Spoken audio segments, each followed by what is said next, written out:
WPZ-FM, Pennsauken, Philadelphia. Live from the Fellowship Home Loan Studio. Fellowship Home Loan. Mortgage lending guided by Christian principles. Speak up and speak out. It's your voice with Solomon Jones on Praise 107.9. Good morning. This is Solomon Jones on Praise 107.9 FM, and we're talking the biggest news of the day with the voices that matter most, yours. But before we do anything else, we need to talk.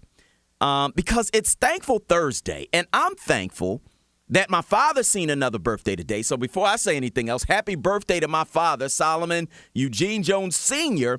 But I'm also thankful that, like other schools across the country, my alma mater, Temple University, is finally confronting the reality of heroin deaths among its students.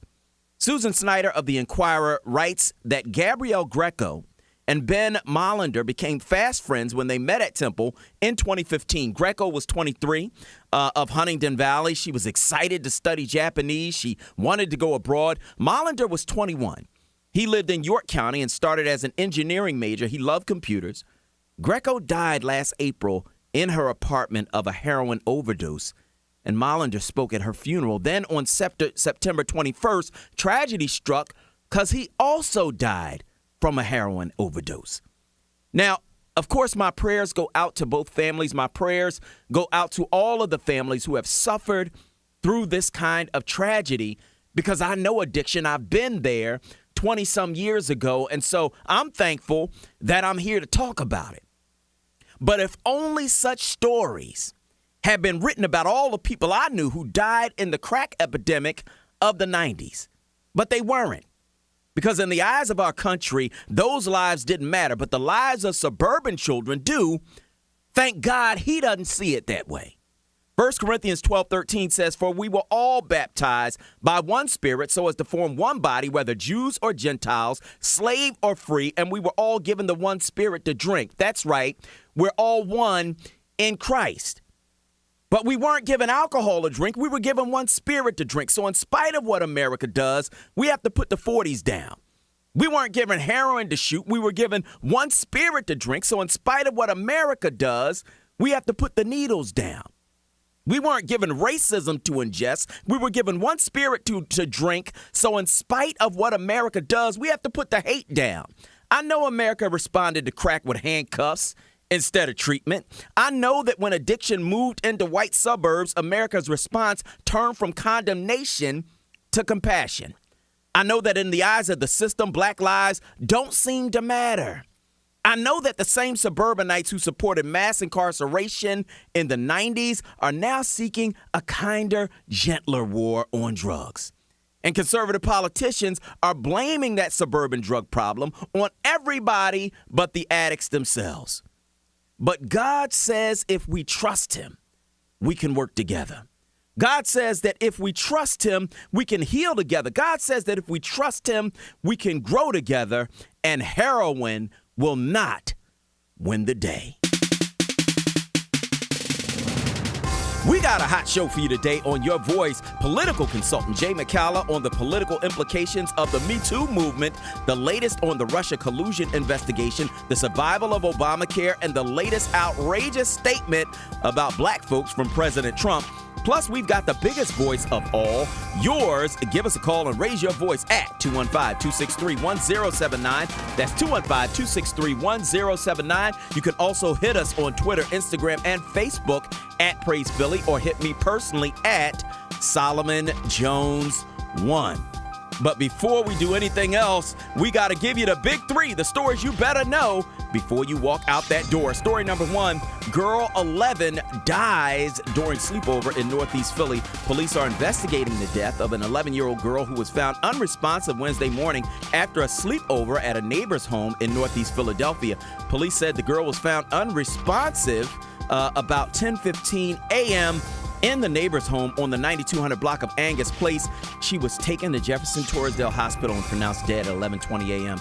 And, of course, my prayers go out to that family as well. But, people told us, because we didn't allow our kids to do sleepovers. I'm sorry. You want to sleep somewhere, sleep in your own bed. That's what I bought it for, because I don't know what's happening at somebody else's house. I don't know if you're going to be safe at somebody else's house. I don't know if they watching you like I would. I don't know if there are molesters there. I don't know if the house is secure.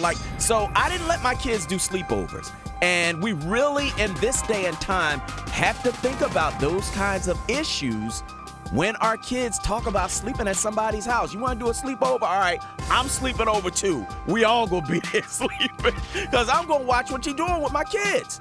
I'm sorry, and it's a painful lesson to learn, but it's a lesson really that all parents really need to take advantage of and take account of, especially in this day and time. Story number 2, police officer shoots man in East Germantown. A man was wounded in a police-involved shooting Wednesday night in Philadelphia's East Germantown section. Shortly before 8:40 p.m., an officer fired shots at a vehicle in the area of West Nedrow Avenue and North Opal Street, police said. I know if you're not from here, you would call it Opal Street. Nope. In Philadelphia, in the black community, we call it Opal Street. So the man was transported by police to Einstein Medical Center with a gunshot wound to his head. Hopefully he is okay. We'll see what happens with that. But we want to keep track of these police shootings in our community so that we can hold the police accountable. Story number 3, Obama urges leaders not to split society with online biases. Former President Barack Obama says social media is tearing us apart. All of us in leadership have to find ways in which we can recreate a common space on the internet, Obama said in a BBC interview conducted by Britain's Prince Harry. One of the dangers of the internet is that people can have entirely different realities. They can just concoct information that reinforces their current biases. Obama said in the interview broadcast on Wednesday that social media should promote diverse views, adding that moving online communities offline help people to see that many issues were not as simple as they seem to think after they read about it in a chat room. President Obama is saying that social media is tearing us apart. I've long called it anti-social media, because social media is the only place where people will say some of the things that they say from behind the safety of a computer. And so our question of the day is simply this, and I want you to think about your social media interactions as you answer this.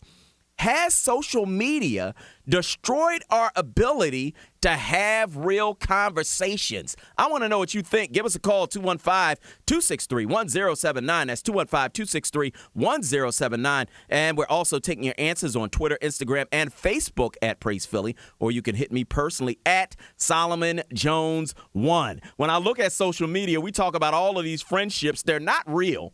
They are friendships that are cyber only. They are friendships where you're never face to face. They are friendships where nobody ever does anything for you. Nobody ever comforts you. Nobody ever really touches you. But thank God that I am a friend of God. Let's listen to Israel Houghton.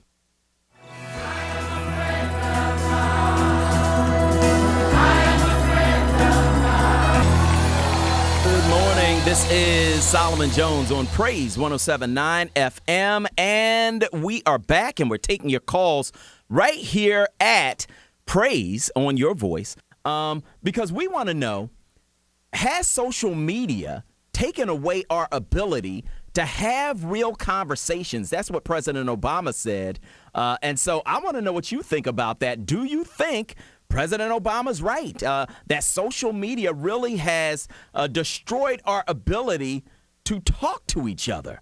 Give us a call, 215-263-1079. That's 215-263-1079. That is the number you can call to get in on the conversation right here at Praise 107.9 FM. You can also hit us on Twitter, Instagram, and Facebook at Praise Philly, or you can hit me personally at Solomon Jones 1 and let us know where you are on any of these topics we are talking about this morning. We're going to go to the phone lines and talk to Makita. She's on the line. Good morning. Hi, good morning, Solomon. How are you? Okay. So the statement I have to make is I did a report when I go to the local school here, and I was trying to talk to the millennials there about being informed about what it is, like what message that you're trying to send, and the information that where you get it from. Yeah. A lot of these children these days, they run right to Facebook, Instagram, and this is where they're getting their information from, and they're running with it. And the thing is, people have to know the source. Find a credible source. I did some research on how people use social media now as news. Yep. Social media is not the news. No, it's not. CNN is a news source. MSNBC is a news source. NBC is a news source. Facebook and what your friend retweeted from a friend is not the news. Preach. That's the news in your hood, not the news right. in the world. That's right. That's So right. It has destroyed our ability to communicate effectively because what Raekwon know and what somebody else know is not the same information. So just have a credible source. These millennials these days don't even use a dictionary anymore. They don't even know what a thesaurus is. But you know what? It's not just millennials though. It's a lot of people. You got people, who are the parents of millennials who don't get off Facebook all day. Like, get off Facebook for a minute. Read something. That's it. And since this president or this POTUS was elected, I have become a Twitter fan. And it's not because I'm a huge fan of the platform itself, but this man is spreading ignorances beyond ignorances. So I want to keep myself informed and not basically on the Twitter platform, just to know what rights I have as an American citizen. And also, this man is running this country, representing, supposed to be myself. And the stuff he says, besides for it being highly idiotic, it's incorrect. I hear you, and I want to thank you so much for your call to Praise 107.9 FM. And I think that she's right. And one thing about Twitter that's interesting to me is that it will link you to credible news sources. You use Twitter to really share links. And so, you need to just read more and learn more before you say stuff that and don't know what you're talking about based on something that Raekwon and them, to use her words, sent out on Facebook. Vanessa from Winfield is online too. Good morning. Good morning, and almost happy year to you. Thank you. I was thinking about what the question, and I missed some of the comments that went on before. But as far as social media is concerned, I will be 65 next year, but I stay pretty much up to date on things. When email first came out, I used to call it evil mail. And I called it evil mail because I felt like my friends weren't calling me and talking to me anymore. Okay. They were always sending me email. On the job that I was working, if it wasn't in writing, I worked for a law firm for 22 years. Okay. And the saying was, if it's not in writing, it doesn't exist. Yeah. And so I had a person that sit in a cubicle right next to me, and sometimes I would say to her, this, that, and the other. And then when we get in a meeting, she would say, well, you never said that. And I'm like, yes, I did. But I didn't email it to her. And she was in the next cubicle. Wait, have you ever worked in a job where people will sit right next to you and send you emails? Yes. That's crazy. Like, what in the world are you doing? But that's what was required in that field. Yeah. In that field, everything had to be in writing. So, okay, I finally got the gist of it. I'm like, okay, I got to do this on the job. But now my friends, they want to talk to me. They got to send me texts and emails. And, no. I'm sorry. I get to the point where I'll text you, okay, you got to text me and say something. I'll text you back. Now, if it's going to be a conversation for a half hour, to pick up the phone and call me. Yeah. I'm not going to talk to you that way. And I am like that with email. I tell people, if you want to get in touch with me, call me or text me. Yeah. And if you text me, don't expect a conversation. I hear you, and I want to thank you so much for your call on Praise 107.9 FM. We're going to go to Diane from Bensalem. She's on line 4. Good morning, Diane. How are you? Good morning. How are you? I'm good. I'd just like to comment on the little girl that passed away. Yes. First, condolences out to her family. Yes. But I can, kind of identify somewhat with, I didn't let my children do sleepovers either. Yeah. And I had taken my daughter to a birthday party. And the lady had a pool there, a swimming pool. And I told her before I left my daughter that she didn't know how to swim. Yeah. But when I came back, she had put my daughter in the pool without my knowledge. Yeah. And she almost drowned. So, parents, I just want to say to, be aware. Yeah. It's really sad. Because other people, and they might mean well, God bless them, but other people aren't going to watch your kids like you do. Absolutely, yeah. You know, especially if it's a party atmosphere and you got 30, 40 kids there, they can't watch every child. No, they cannot. Yeah. No. Yeah. And just parents need to be, made aware of this. Absolutely.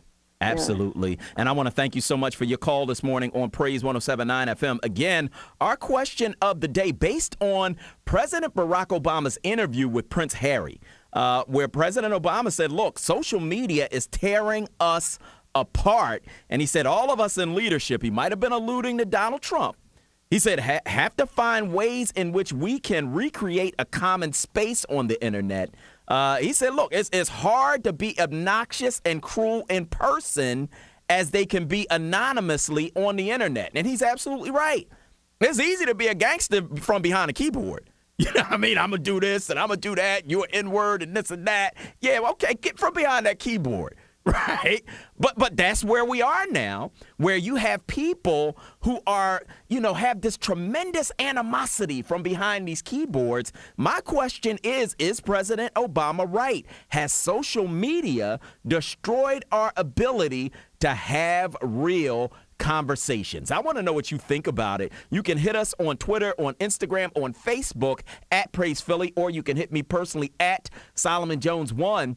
You can also give us a call at 215-263-1079. That's 215-263-1079. That's our question of the day. Has social media destroyed our ability to have real conversations? We're going to go to break, and on the other side of that break, we're going to start This Week in Politics with Jay McCallum. A little politics, a little bit of laughter, a whole lot of fun. You have to listen. I'm Solomon Jones. This is Praise 107.9. We'll be right back. Good morning. This is Solomon Jones on Praise 107.9 FM, talking about President Obama saying that social media has made us anti-social. And so our question of the day, simply this: has social media taken away our ability to have a real conversation? Anna from Philly is on line 1. Good morning. Good morning. How are you? Hi, Solomon. How you doing? I'm doing well. That's good. Solomon, you always bring up such good info. Thank you. This is my issue. Listen, I'm 70 years old, and I'm a grandmother and a great-grandmother. Okay. And I do have quite a few sleepovers, but that's because my house is where all the football games, baseball games, kids, as they was growing, and then their friends come, and then the great-grands come. But you know what I'm talking about now? What? Is social media. I had 4 teenage girls in my house. Okay. I'm in the kitchen cooking breakfast for them, but I don't hear nothing. The house is silent. So I said, what are they doing? I goes into the living room. All 4 of them on the couch. Every one of them was into the phone. Yep. Nobody was talking to each other. Yep. So now, when the next time they came, my daughter collected the phones. You know what I'm saying? We're going to talk. Yeah. Talk to each other. That was spooky to me. Yeah. I've always had kids in my house. I've always saying, "Shut up, keep the noise down." What are y'all up to? That was amazing. Yeah, it is amazing. My breath away. It is. This is impossible. They'll sit right next to each other on the phones and have conversations with other people through the phones rather than talk to each other. You know what? They talk to each other on the phone right next to each other. Oh, that's crazy. Yeah, That's crazy. That's crazy. It's sad. Yeah, they it don't is. talk. They don't communicate. Yeah. I hear you, Anna, and I want to thank you for your call to Praise 107.9 FM, but I still would say that it's not just young people. I see older people doing that too. I see parents doing that too. People in their 40s and 50s doing the exact same thing. Lee from Delaware is on line 3. Good morning. Hi, how are you? Good. How are you? I'm good. I do believe that social media, I think it's a blessing and a curse. Number one, because social media has allowed us access to families, companies, people that we would not have engaged in prior to. But because social media has made it so easy, now there's no effort to be social. There's no effort to actually communicate with one another outside of social media. It's like we've allowed social media to do the work for us. Yeah. So nobody's going to fly, not a lot of people are going to fly out to see anybody. You know what? Because I got Facebook Live for it. Mm-hmm. And also another thing, the Bible says that we should not stop gathering together. That's right. People also have ministries online now. Mm-hmm. They're not congregating as much, or they don't feel that there's the need to congregate as much. Mm-hmm. So I do feel like we've lost a little bit of the human touch. Okay. And I do believe that social media has contributed to that loss. All right. I want to thank you so much for your call to Praise 107.9 FM. And since we are talking politics this morning with Jay McCalla, veteran political consultant. Jay, how you doing, man? You all right? I feel great. It's a little chilly. Normally, a little bit. Normally I love cold weather. There's a wee bit of chill in the air. Bit of chill. Just a wee bit. Yeah, there's a whole lot of bit of chill in the air this morning, and so it is hawking, man. It is. If my car was freezing, it was begging me not to turn the ignition, begging me. Please just but leave me alone. To get here. I know that's right. So I know that's right. We did what we did. Yeah. Do you think President Obama's right that social media destroyed our ability to talk to each other? Yeah. It is so easy. Face to face. Nobody would say the things to one another that they say on social media. That's right. There would be a knife fight every 10 minutes, But it's so easy to tell people to shut up. Yeah, when they're on the other side of the planet. It's so easy to call somebody an idiot when you never have to see them and pay the price for that. Yeah. And I think that's a lot of it. In some way, it's helpful. Because at the holiday time, we've got lots of suicides. People are isolated. It's a way to reach out. Yeah. But I think generally, it's been a mess. Yeah. I agree with the president. Yeah, and I think he's right. And I think he was throwing a little bit of shade, just a little bit, when he said that leaders need to figure out a way to make it less divisive. Because he's talking about the guy who followed him, 45. Yeah. That's who he's talking about. That's Obama speak. Yeah. Leaders have to work it out. Right. That's Obama speak. For Trump, shut up. Yeah. That's him. That's Obama. That's Obama's French for keep it closed. Yeah. How about that? Okay, so let's talk about the MeToo movement. Because as I was looking at the news yesterday, it struck me that there have been some political repercussions of the MeToo movement. Now, Senator Al Franken, of course, forced to resign. Congressman John Conyers also forced to resign. Others in politics stand accused. But sexual harassment allegations against a guy you may not have heard of, Pennsylvania State Senator Dalen Leach, could have national implications. He was planning a congressional run against a conservative, Pat Meehan. But if the Dems don't win that seat, they have less chance to take away Trump's majority in the House. What are your thoughts, Jay? I'll tell you, Solomon, this is a tough one for me. I was thrilled to hear conservative heroes like Bill O'Reilly lose their jobs over sexual harassment. But I was heartbroken about progressive Minnesota Senator Al Franken. Maybe I'm a hypocrite. I'm not. I haven't sorted that out yet. Just a little. You're trying to figure it out. Maybe I am. I got to pray on that one. But yep, plenty stand accused, but we're never really quite clear on what exactly they did. Did they pinch women on the fanny, or did they go full Weinstein on them? In the media frenzy, particularly when there are several accusers, it's rarely made exactly clear what the offending conduct was. This makes it hard for, say, a guy like Franken to ultimately clear his name if he was never really accused through a legal process of specific conduct. But Democratic purity is going to kill us all. Yep. Democrats, not Republicans, Democrats pushed Al Franken and John Conyers out of Congress. In the case of Senator Dalen Leach, who's a progressive and a witty guy, he dropped out of the race to run against Pat Meehan, which was smart. But now, again, we've got Governor Tom Wolf, another Democrat, calling on Leach to resign from the state Senate. Obviously, Wolf wants to look pious and pure in the face of the MeToo movement, but he also has to remember he can't afford to lose one single Democratic senator. Wolf has had an ignominious record of accomplishment in the governor's mansion, and if he thinks he can throw away Democratic senators, then that might explain why he's had such an ignominious record. He doesn't understand politics. Too many Democrats are attacking Democrats. If we can't unseat Meehan, I blame the party machinery, and there are 5 counties, I think, involved in the Meehan Congressional District. They're supposed to have a farm team of up-and-coming up-and-comers so that one monkey don't stop no show. How about that? And they don't. And so I think if we get Meehan reelected and the difficulty remains high of retaking the House because it's seat by seat by seat, then we can only blame the politicians who weren't doing their jobs, weren't developing a farm team, because this sexual harassment stuff is going to keep whipping around the environment for a while, and we're going to need a farm team. Yeah.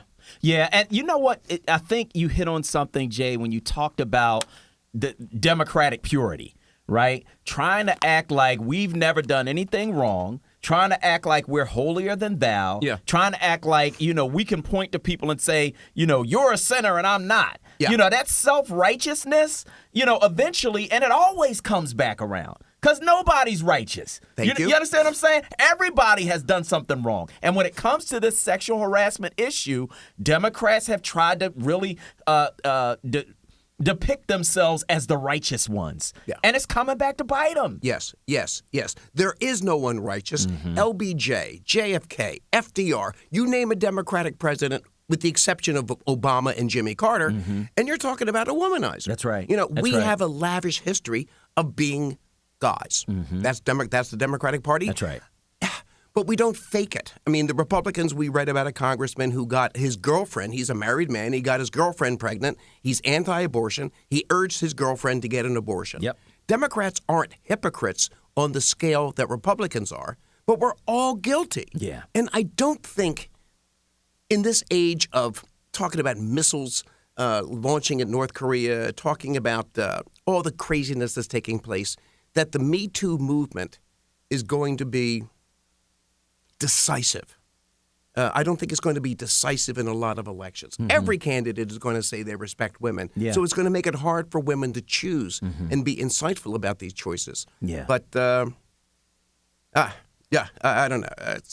It's just too much for me right now. It's tough because you've got, people like Dalen Leach, this liberal guy who was going to run, now being kind of pushed aside because of accusations. Not anything that's been proven. Right. Accusations. And so I think that's what's going to happen is you're going to see this have serious political implications across the board, Jay, with people who, say that they're one thing, but when these allegations come out, it's shown that there's something else. It's interesting. I never touch anybody or hope I never make any inappropriate comments, but I try to behave myself. I try not to touch anybody, even if it's a female cousin. I ask if I've just met them, you know, can I hug you? Yeah. I ask. Yeah.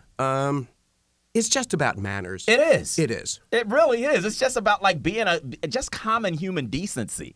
I don't think that's a hard thing, but I think that there's been a culture for so long where, men in power, put it that way, have taken advantage of their subordinates that, it's pervasive. So you can go back 20, 30 years on a whole lot of these cats. Democrat, Republican, liberal, conservative, Christian, it doesn't matter. You can go back on a lot of these cats and be like, yeah, well, you did this 20 years ago. Because 20 years ago, they felt like it was acceptable. Oh, yeah. Think of Sinatra and the Rat Pack and Sammy Davis and their behavior. Yep. But one of the things about this is that it's only getting the rich. It's only getting the powerful and the prominent. It's getting the anchormen. It's getting the corporate heads. But I guarantee you, look, we've got, 30 hotels in this town? Yeah.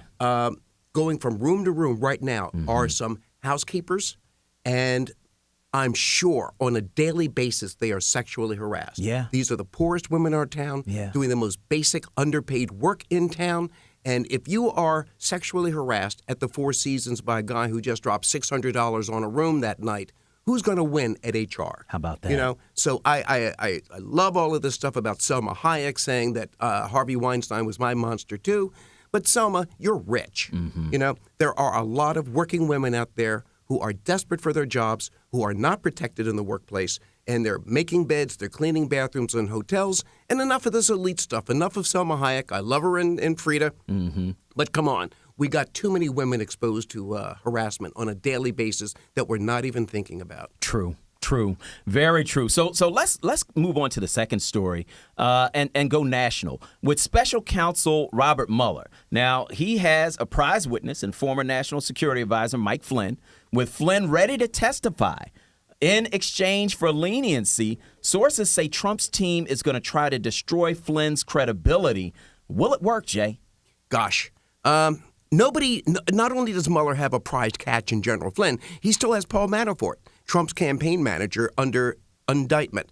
If Paul Manafort ever decides he wants to make a deal, he can still roll over on Donald Trump. Mm-hmm. So Trump's in trouble. Everything I read in the media suggests the Trump campaign knowingly cooperated with a hostile foreign power to get elected. Mm-hmm. Memos, meetings, calls to WikiLeaks, emails that say the Russian government wants to help you. For heaven's sakes, come on. So if you're mounting facts, if the mounting facts say you're guilty, you'd better find another path to freedom other than facts and truth. That path is to smear the FBI, to smear Robert Mueller. The path is to ruin the reputation of the institution. It's a low, dirty path, but that's what they're doing. It's real dirty. Yeah. I feel dirty talking about it. Yeah. I mean, attack it when J. Edgar Hoover was running it. Mm-hmm. That's when they stunk. How about that? Taping Martin Luther King, sending him notes urging him to commit suicide. That's right. Their attack on the Black Panthers. That was when the FBI was dirty. Mm-hmm. They seem to be pretty benign right now. Yeah. Fox News, conservative commentators, and a surprising number of Congresspeople are accusing the FBI of attempting a coup and calling for a purge of the FBI. Mm-hmm. Will it work? Yeah, it'll work. It'll work with folks who already support Trump because they've already swallowed so much from him over the last year or two. Mm-hmm. So roughly 34% of the country will likely turn on the FBI. And Solomon, it's important to note that the intelligence community believes Putin is still using social media to encourage Americans to distrust the FBI and to provide some political support for Trump. Mm-hmm. Look, if this man isn't guilty, he's doing the best impression of a guilty man I've ever seen in my life. Yeah, he's pretty good. He's pretty good. But you know what? Here's the thing. You got a liar calling a liar a liar. Isn't that deep? That's deep. That's deep. Who puts their hand on the Bible in a thing like that? Actually, if they're liars, I guess any last one of them. Right. They'll all swear to it. Right. Man, I don't get it. But there has to be that one sifter. Mm-hmm. And Robert Mueller is sifting fact from fiction from fantasy. And I don't know how long it'll take. It took a couple of years from the break-in at Watergate for Richard Nixon to actually say, okay, you got me. I'm going home now. Mm-hmm. So we got a couple of more months, maybe 3/4 of a year. Mm-hmm. But in my opinion, it's certain. Trump is doing everything dirty and desperate that he can. And that's, in my opinion, evidence also. Yeah. He is doing his best to obstruct the process of justice. Mm-hmm. God bless his little heart. Yeah, he's squirming. He's doing his thing, but we got you on tape lying. Yes. We have you on video lying. Nobody has Michael Flynn on tape lying. Right. But we have you on tape, and you lie anyway, and then get other people to lie for you. And so much of what he says is on tape. That's what I'm saying. That Access Hollywood tape. Yeah. He lie in private. Yeah. Do like I do. At least lie go beyond in private.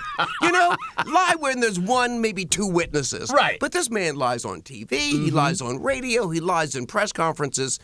Oh, man. Yeah. A liar calling a liar a liar. That's a deep thing. Amen. That's a deep thing. So we are watching that very carefully to see what happens with that whole thing. Jay, if you were a betting man, what would you say about the Russian investigation? Where is it going? I think it's going to nail him. I mean, we see everything. There's something phenomenal about modern press today. If it's happening, we know it. Mm-hmm. There aren't that many secrets. Mm-hmm. There's some surprises, but the evidence that Mueller is looking at, we know a lot about it. We don't know anything about what he's doing with Deutsche Bank, but we know a lot. And I think at this point we know enough. And it's a matter of him, Mueller, assembling it in evidentiary form. Okay. And that's really all we're waiting for. We know about the meeting with the Russians and the emails and all of that.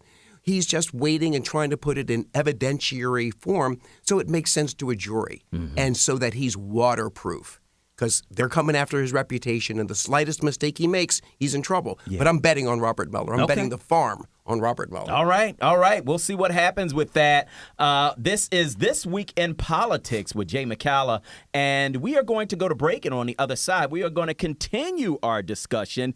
We're going to talk about the tax plan and what it means for all of us. I'm Solomon Jones. We'll be right back. WPPZ FM, Pennsauken, Philadelphia. Live from the Fellowship Home Loan Studio. Fellowship Home Loan. Mortgage lending guided by Christian principles. Speak up and speak out. It's your voice with Solomon Jones on Praise 107.9. What's the latest happening in the Del Valley and beyond? Here's what's trending. All right. Center City, Philadelphia doorman delivers smiles to all who pass. Oleg Cassini-McCoon likes to say something to every person who passes him by on 15th Street in Center City. He's a doorman concierge at the Avenir apartment building, and he is a good guy, so much so that he was featured in a news story. Story number 2, Alabama Secretary of State says Jones will be certified.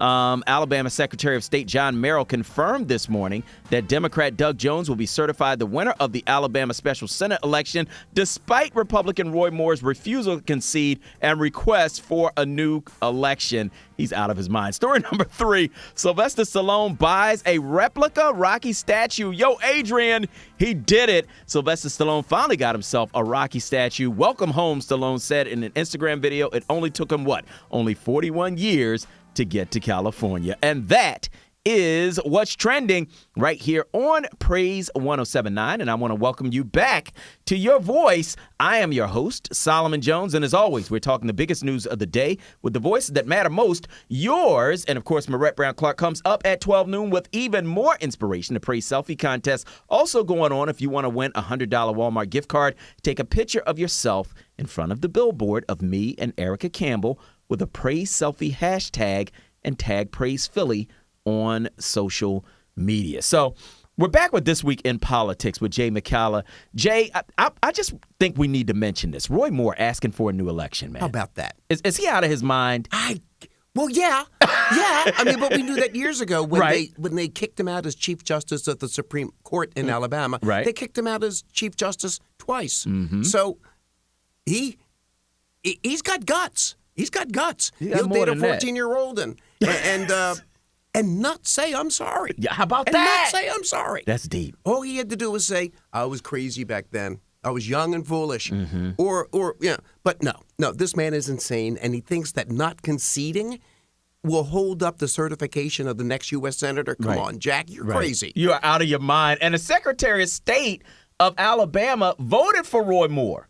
And will tell us that he voted for Roy Moore, but he's like, no, I'm certifying this election. The other guy won. Face it, Roy, you lost. You, your horse, your cowboy hat, all of it. Y'all lost. It's over. And it's amazing. I mean, yeah, I guess the Secretary of State is saying, I may have been crazy enough to vote for Roy Moore. Yeah. But I'm not going to lose my job and go to jail by refusing to certify this guy, this new Senator Jones. Yeah.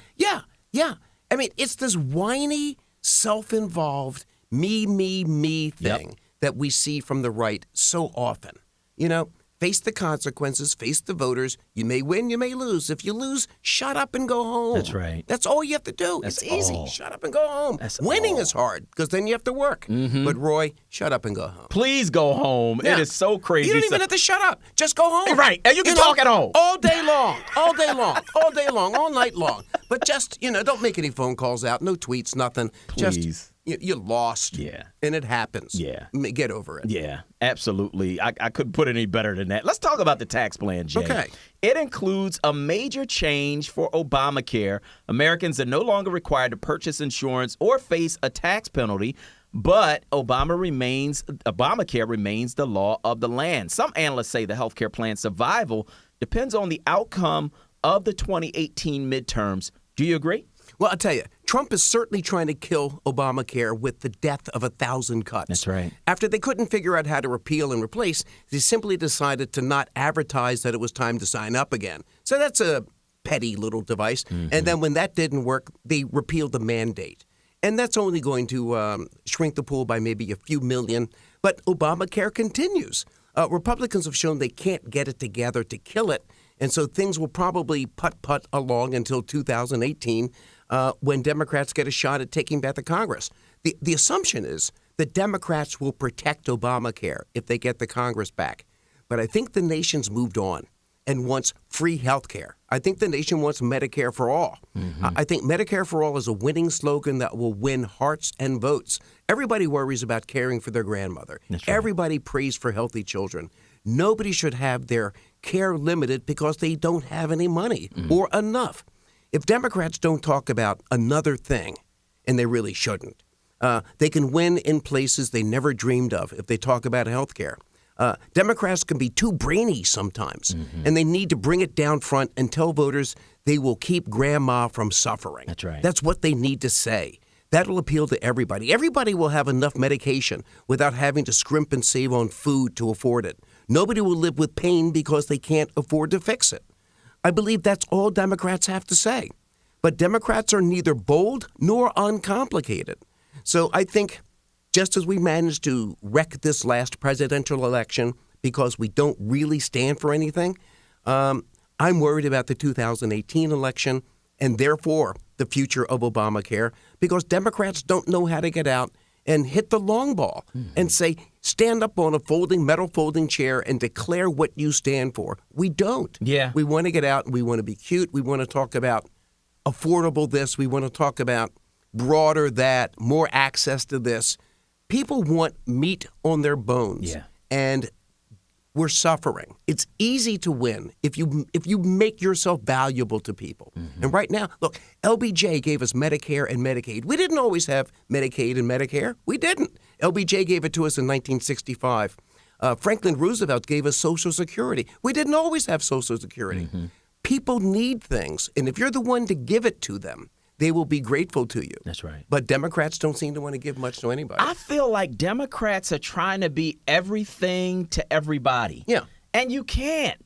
What do you stand for? Stop being scared to say something that might offend somebody and tell us what you stand for, man. I agree with you. I think you're absolutely right. They won't do that for fear of offending some, whatever group they're going to offend. Just tell us who you are, man. We'll be better off and you'll be better off. Yeah, I mean, I remember during the Hillary presidential campaign, she decided that Trump was losing his base and she had an opportunity to pick up some white male votes in the South. So she started to direct her attention to the white male votes in the South. Right. That's dumb. Votes you're never going to get. Yes. Democrats are black. We're gay. We're labor. We're raucous. We're crazy.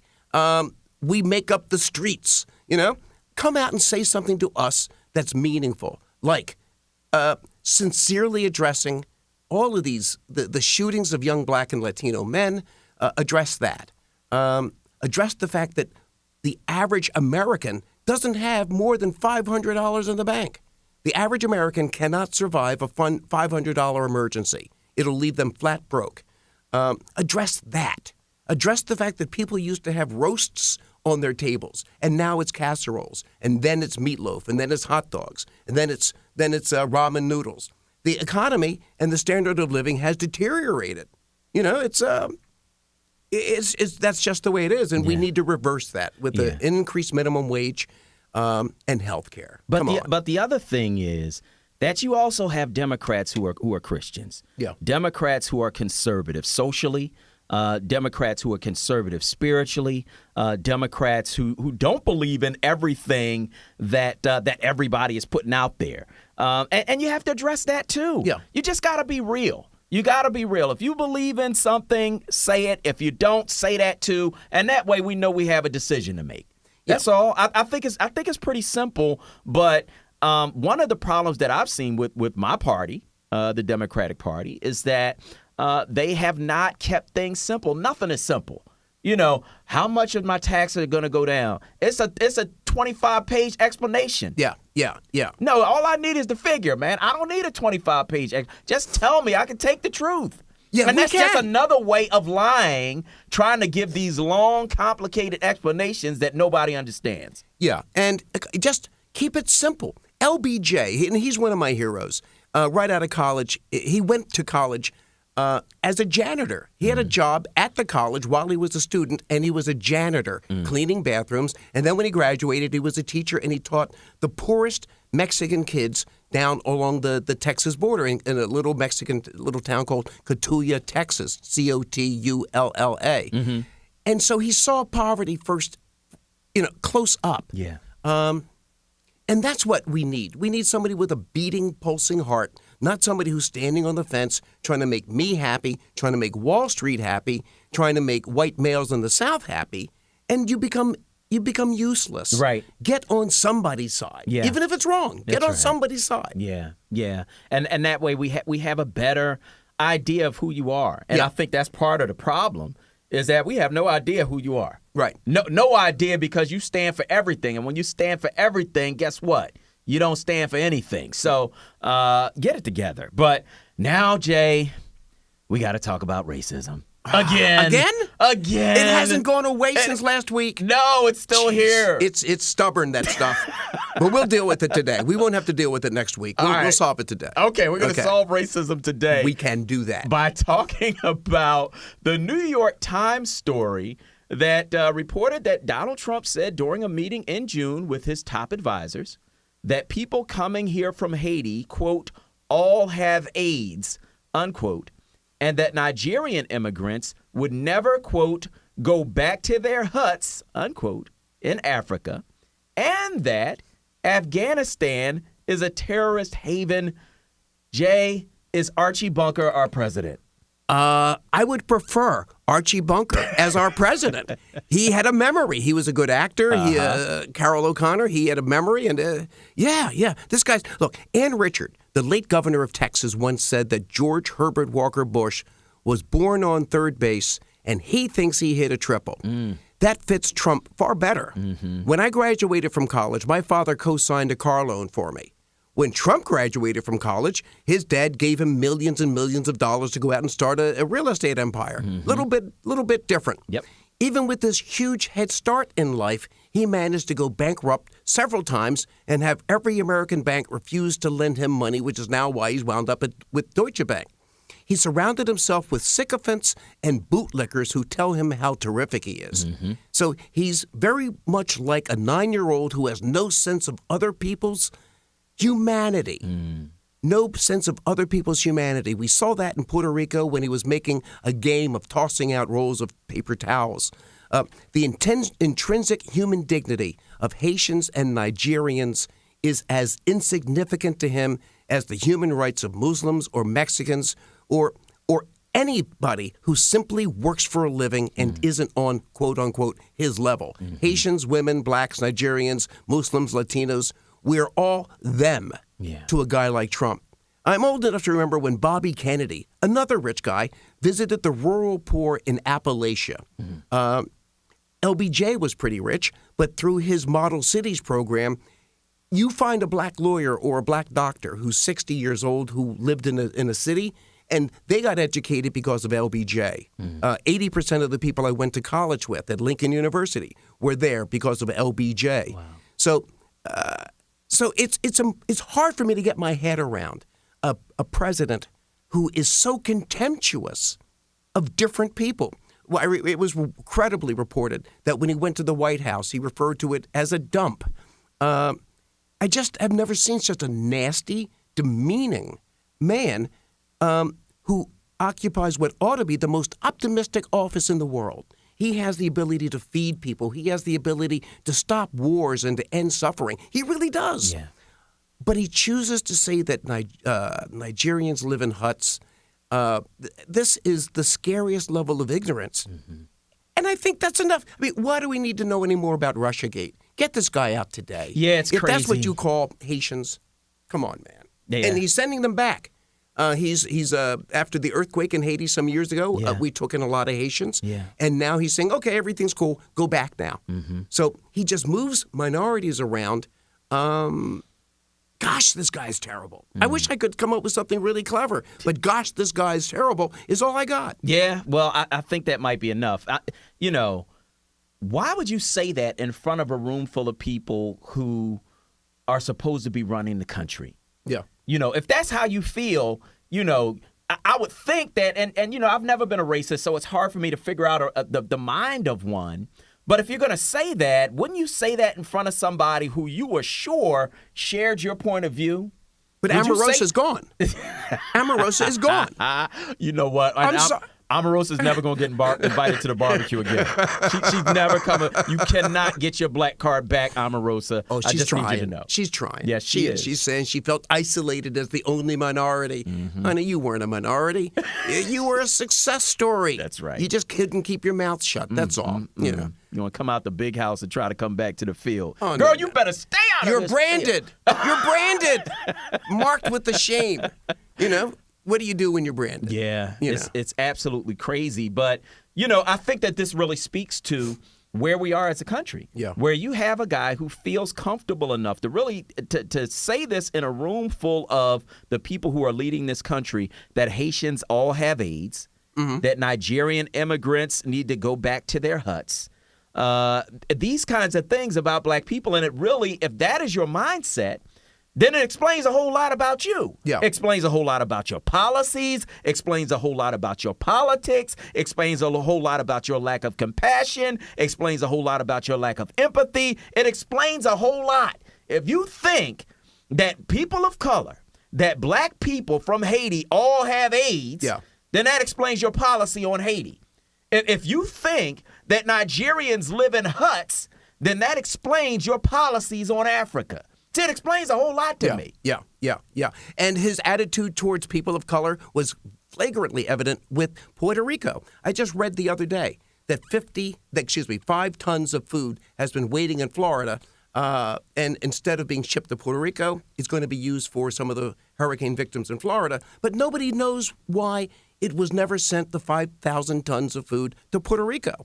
There's been such laziness, contempt, neglect towards people of color. And if he's walking around with such ignorance in his head, I mean, that's the other frightening thing, that he has such contempt for people of color, but that he's so ignorant. In good measure, thanks to George Walker Bush, there's been a big movement in AIDS treatment on this planet. He's so uninformed. That's what scares me. It scares me, too.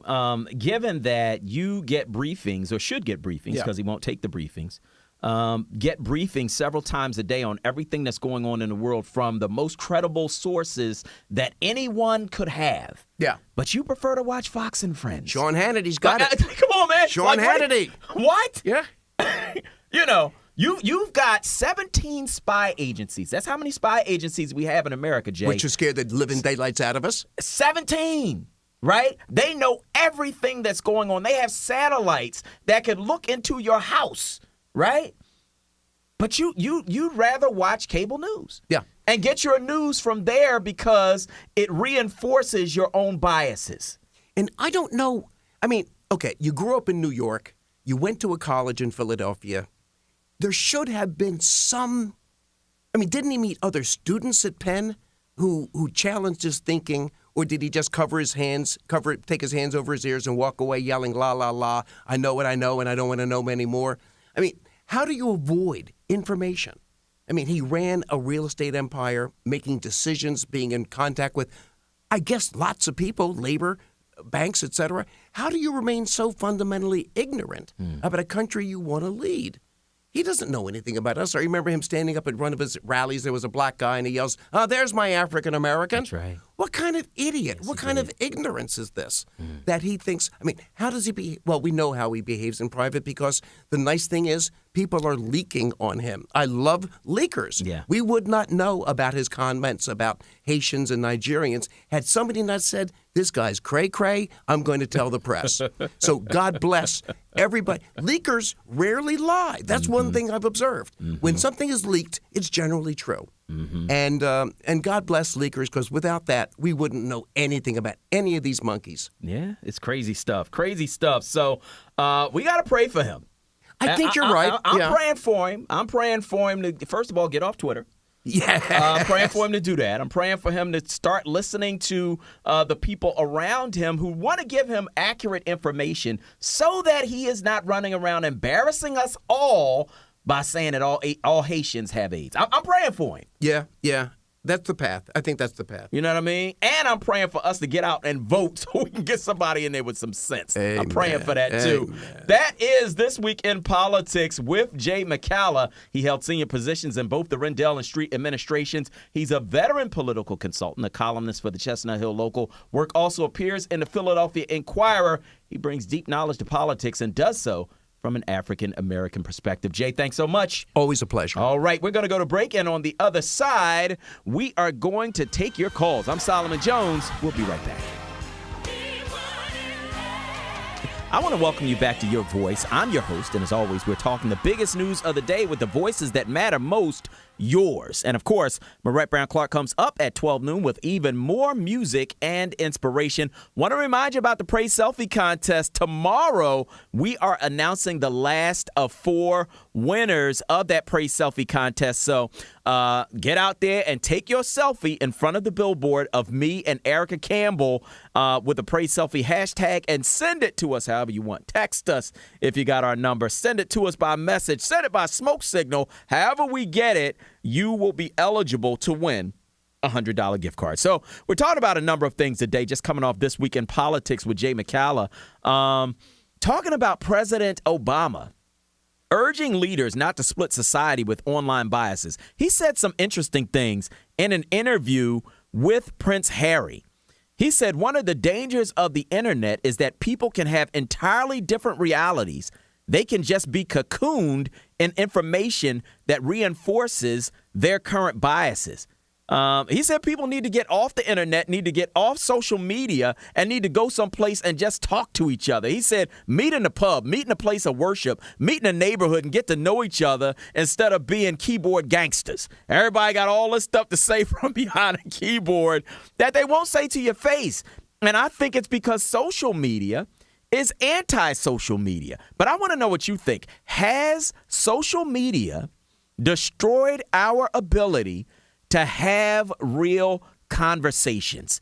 Give me a call and let me know. Do you agree with President Obama on that point? Has social media destroyed our ability to have real conversations? 215-263-1079. That's the number you can call to get in on the conversation. We're also taking your answers on Twitter, Instagram, and Facebook at Praise Philly or at Solomon Jones 1. Let's go to the phones. Sharon, you're on Praise 107.9. How you doing? Hey, good morning. Thank you for taking my call, Solomon. You're welcome. Yes, I had a comment. Okay. And I'm very concerned. We're calling it sexual harassment, but is it sexual harassment when these women are paying to play? Okay, is it some kind of financial gain? Because we know women, or I know women, we always doing something to get ahead. So if they getting paid, check their pay stubs. Check if they get a bonus. Did they get some kind of compensation? Did they get a promotion? Did they get some kind of, some kind of payment for this? Because we all got to, admit, we ain't just letting nobody fill on us without, hey, you got to pay for this. Okay, check this to my date. You know what I'm saying? But Sharon, you know what? Sometimes, yes, even if there is some gain and you didn't want to do that, it's still a problem. You understand? Okay. I saw a woman on a video yesterday, and I forget what workplace it was. It might have been Ford. It was Ford, the Ford Motor Company. This woman had to sleep with her boss because she had to keep her job. She needed her job. Ooh. That's still bad. Wrong. Yeah, that's wrong. That's wrong. Mm-hmm. But I'm just saying, as a woman coming from a woman's perspective, okay, sometimes, these women have other intentions. Oh, I'm going to sleep with my boss so I can get my day off. Or I'm going to sleep with my boss so I can, you know what I mean? You're selling yourself short if you're doing it for just a day off. Sharon, have a good day. Sharon, I want to thank you so much for your call to Praise 107.9 FM. All right, so we want to hear from you. 215-263-1079. That's 215-263-1079. And we're talking about a number of things. Sexual harassment, of course, one of them, because as we talked about politics today, one of the stories that came up was about Dalen Leach. A lot of people haven't heard of Dalen Leach. He's a state senator, very liberal, in favor of legalizing marijuana, those kinds of things. He was going to run for Congress against Pat Meehan. Pat Meehan, a lot more conservative, and he can't really do that now because he has been accused of sexual harassment. Now, that's not just a problem for Dalen Leach.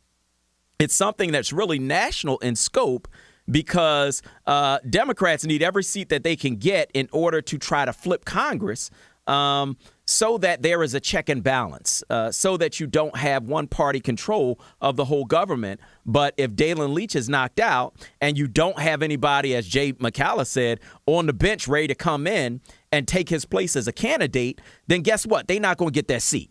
And if they don't get that seat, then that means that this thing has national implications. It's not just about Dalen Leach. It's not just about sexual harassment in the workplace. It's not just about MeToo. Now it has political implications for all of us. And that's the deep thing because, see, your behavior, right, doesn't just affect you. It affects people around you. It affects other people. So when you're doing stuff and you feel like, oh, you know, I'm the only one who has to deal with the consequences of that. No. If you're a father, your children have to deal with the consequences of it. If you're a mother, your children have to deal with the consequences of it. If you're a husband, your wife has to deal with the consequences of it. If you're a boss, your employees have to deal with the consequences of it. If you're a politician, your party has to deal with the consequences of it. It's not just about you. It's about other people around you, and that's why your behavior matters. And so that's what you saw with Dalen Leach with the whole sexual harassment thing. That has national implications. But I want to know what you think. You can give us a call, 215-263-1079, 215-263-1079. That's the number you can call to get in on the conversation. We're also talking about our big three stories. Story number one, an 11-year-old girl, unfortunately, heartbreakingly, dies during a sleepover in Northeast Philadelphia. And, of course, our prayers go out to that girl's family. But it just reminds me of why we didn't allow our children to do sleepovers. We felt as it was our responsibility as parents to have them at home at night while they were asleep. Anything could happen at somebody else's house. You know, you at somebody else's house, you sleep, somebody creep in the room, you know, whatever.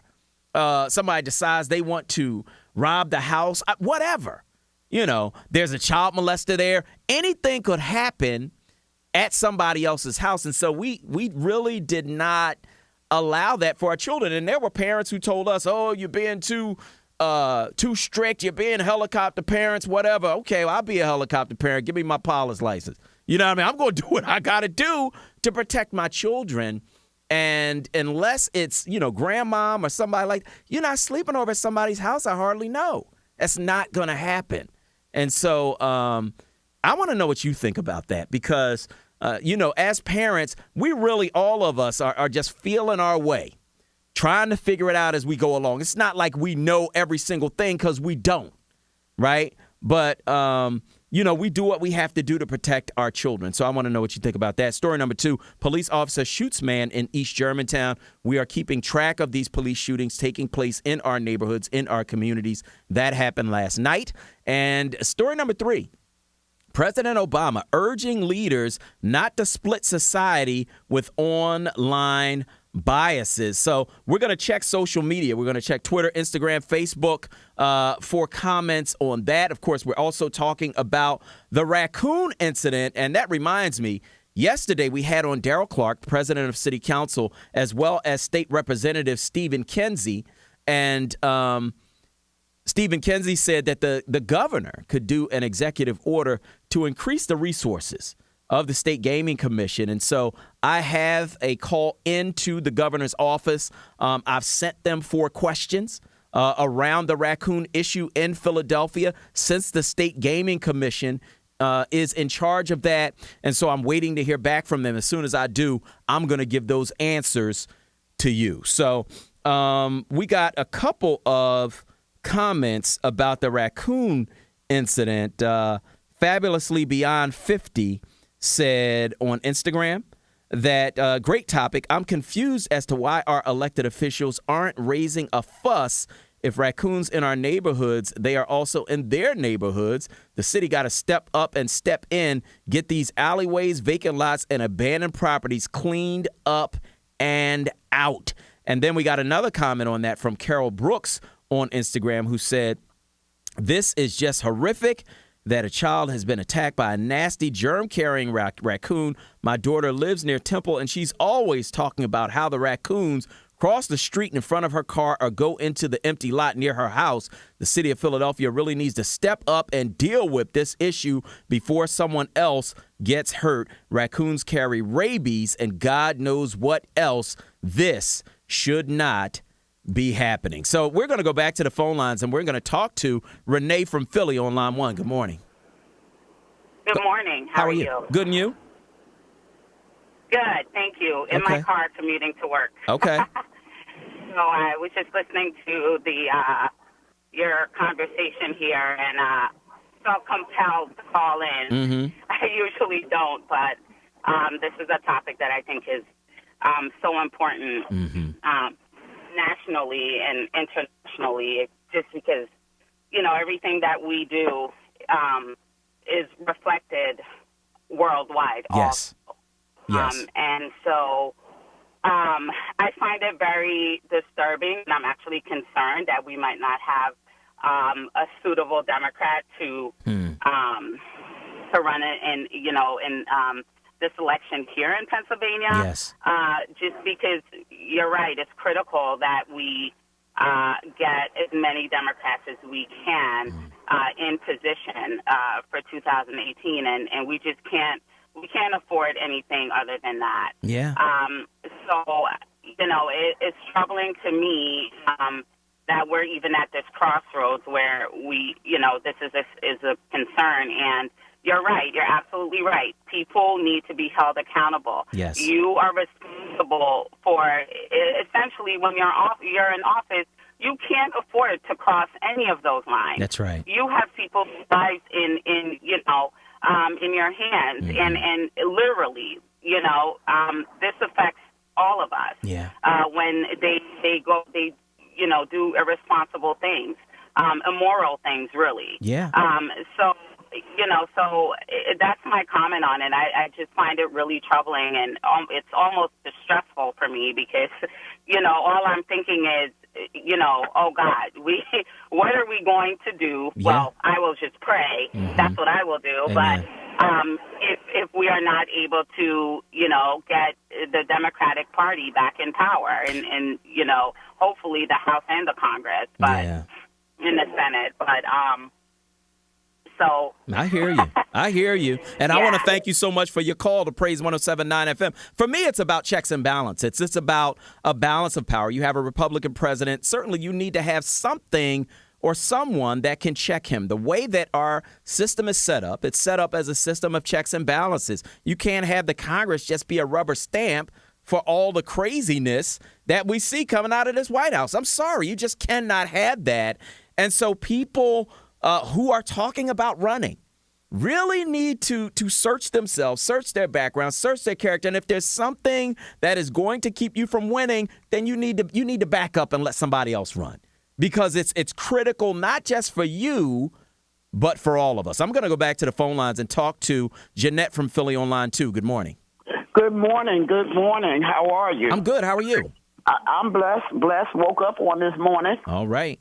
As well as you. I'm calling a comment on question number 2. You were talking about children spending the night. Yeah. The little girl that got killed up here, not too far from where I live at. Mm-hmm. They called me a strict and mean and evil parent, but I raised mine the same way I was raised. We wasn't even really allowed to even stay over like our aunts and uncles' house because there was so much molestation going on back in the days with family members, friends of family members, and stuff like that. You know, my children, I did not let them spend a night nowhere. I didn't have nobody running in and out of my house. And today's parents, they don't know where their children at. These kids out in the street all times of the night and, just say, oh, yeah, can I spend a night here? No, I got to talk to the parent. Yeah. I have a granddaughter that's always up here. She's like, can my friend come? Let me speak to the parent. And that's what it has to be. Who you bringing in here? That's right. There has to be that kind of communication between adults over what our children do. When I was a kid, Right. I mean, the reality was we couldn't even go in our friend's house That's it. if our parents That's it. didn't had to know sit where we outside were. On the steps. Yeah. Where you can be seen. Yeah. And, I mean, it needs to go back to that. Yeah. You know, because a lot of these children, they're raising themselves. Their parents is wherever. You know, I don't know. Yeah. But, you know, I'm a bus driver. I talked to you last week, actually. Okay. And, you know, I see these kids going to school in the morning, 5 and 6 o'clock in the morning, walking the street, going to school by themselves. Yeah, it's not good. While the mother's still laying in the bed. It's just terrible. It is terrible. And I want to thank you so much for your call to Praise 107.9. Kelly from Philly is on line 4. Good morning. Good morning. How are you today? Good, and you? I'm doing good. You know, I'm also heartbroken about the situation where the 11-year-old girl passed away at someone else's house during a sleepover. This really broke my heart. I just had a sleepover for my 10-year-old twins, and they are cheerleaders. They're affiliated with a certain association in the neighborhood. Okay. So, a lot of their friends are on that team, that cheerleading team.